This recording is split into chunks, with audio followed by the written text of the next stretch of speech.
کہو کہ لوگو آؤ میں تمہیں وہ چیزیں پڑھ کر سناؤں جو تمہارے پروردگار نے تم پر حرام کر دی ہیں۔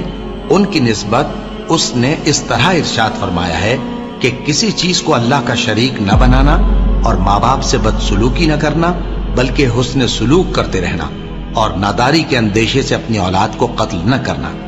کیونکہ تم کو اور ان کو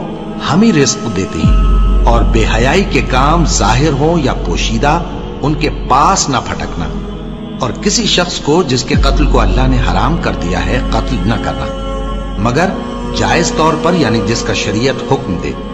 ان باتوں کی وہ تمہیں تاکید کرتا ہے تاکہ تم سمجھو، اور یتیم کے مال کے پاس بھی نہ جانا مگر ایسے طریق سے کہ بہت ہی پسندیدہ ہو، یہاں تک کہ وہ جوانی کو پہنچ جائے، اور ناپ اور تول انصاف کے ساتھ پوری پوری کیا کرو۔ ہم کسی کو ذمہ دار نہیں بناتے مگر اس کی طاقت کے مطابق، اور جب کسی کی نسبت کوئی بات کہو تو انصاف سے کہو، گو کہ وہ تمہارا رشتہ دار ہی ہو،